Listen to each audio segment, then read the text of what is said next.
Dear audience, we had a nice discussion on vitamin D in incidental pituitary deletion and NAFLD. Now, the forum is open for discussion. We invite questions related to vitamin D and its supplement. Sir, my question to you is, do vitamin D have any role in the prevention of type 1 diabetes?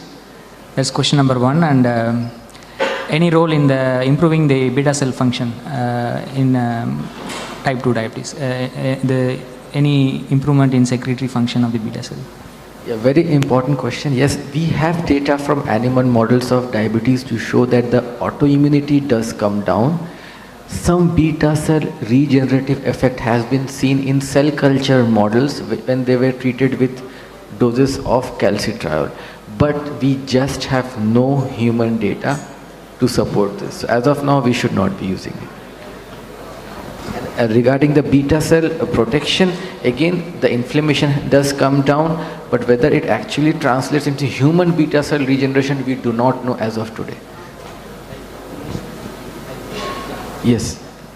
So, there is data on type 1, especially in the Finland. They have studied giving 2000 units of vitamin D to the type 1, and it has found that it's a protection for the type 1. 2000 units in a type 1 it is. That's the only type 1 in the Swedish or a Finnish group testing. So does people, manual laborers who are working in the sunlight over time, will they have a hypervitamin D? Is there any side effects like that? No, actually they will not. When we are exposed to sun, first of all, we will get tanned. So less UVB will reach the lowest mode layer of the skin. Secondly, when the body stores of vitamin D becomes sufficient, then there is a down regulation. They are very inactive metabolites it's converted to. So vitamin D intoxication does not happen with sun exposure. Next, we move on to the question related to pituitary incidental tumors to Dr. Kapoor. Sometimes we see patients with scan of incidental pituitary and being diagnosed as a chronic tension headache and on antidepressant. So how do you evaluate this prolactin level in those patients?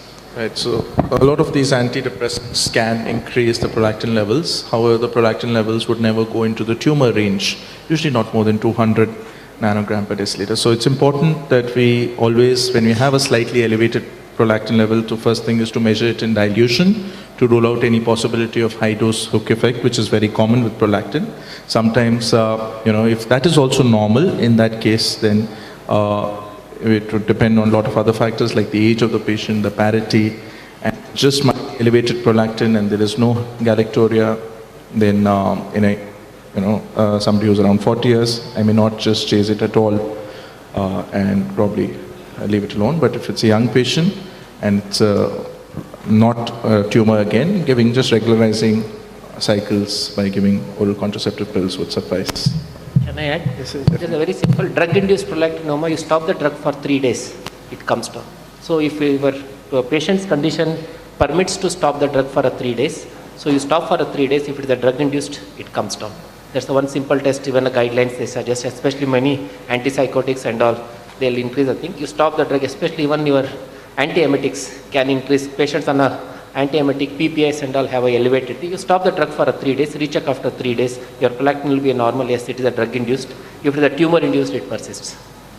And if possible, to change over to drugs which don't elevate prolactin, especially antipsychotics, change over to aripiprazole, atypical antipsychotic. Can you differentiate the prolactin secreting tumor and then the stalk effect you told?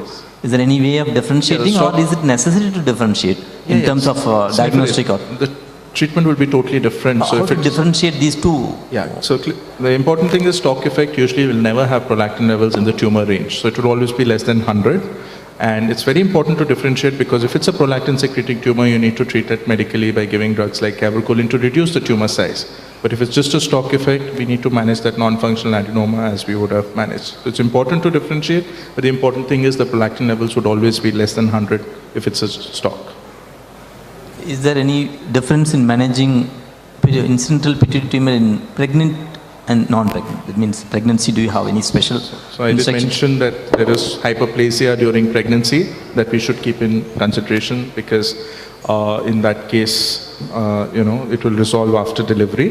If there is actually a pituitary adenoma in pregnancy and we can wait, if there's no visual compromise, there's no hyperfunctioning status, which again is a challenge to diagnose during pregnancy, but if we can wait, then we wait after delivery. If surgery is necessitated because of the visual compromise, then second trimester would be an ideal time.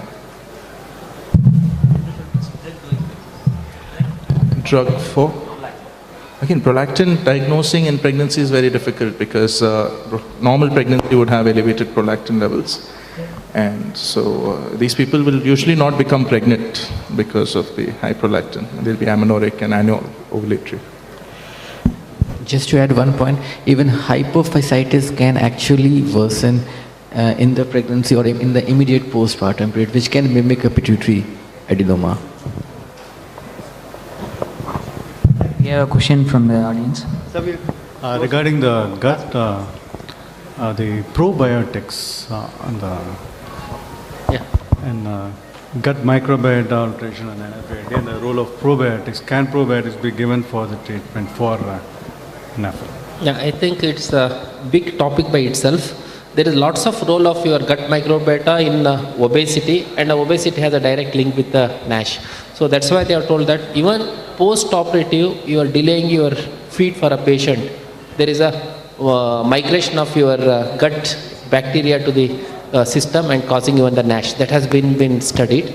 It's important is we have to give a probiotic. Its role has been well proven in obesity. At least animal studies it's proven. Many of the even initial studies in the human beings showing lots of data on it.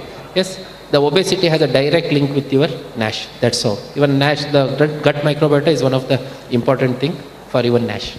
We can give it as for the treatment? No. For a treatment, for obesity itself, it is not created. Not for obesity, when you confirm that is this NASH. No, nothing has been established. For a NASH, you address the obesity rather than the gut microbiota. Somehow you bring down his weight with a lifestyle, that's more important than giving him your probiotics. Just like ursodeoxycholic acid? Nothing, no role of your bile acid salt has been proven in RCT. And this has been suggested that this fatty liver, it's more of a precursor for many of the, it's not only a manifestation, but it can be as a precursor itself for diabetes and things. Yeah, that's all. It is your liver manifestation of metabolic syndrome. That's okay. Thank you, sir, and we will wind up the session. We are running short of time. Thank you very much. Thank you so much, dear gentlemen. I call upon Dr. S.B. Satish Kumar to felicitate Dr. Deep Datta.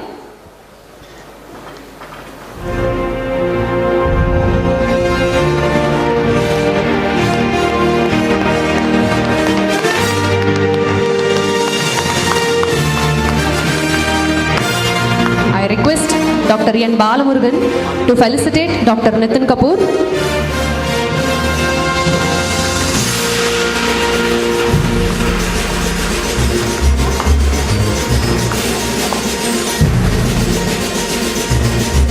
I request Dr. Raghupati to kindly felicitate Dr. Vagish Iyer.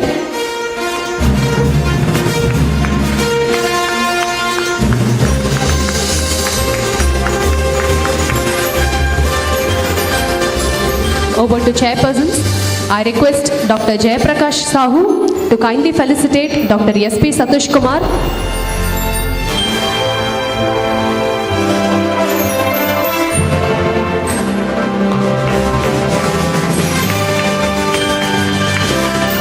I also request Dr. Jayaprakash Sahu to felicitate Dr. N. Balamurugan.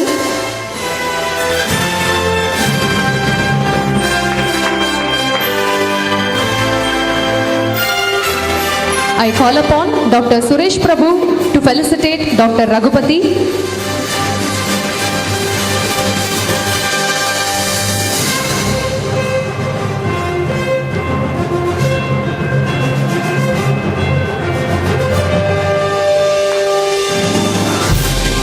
Thank you so much, gentlemen. We extend our heartfelt gratitude to each one of y'all. Thank you, dear doctors, for this wonderful potpourri session.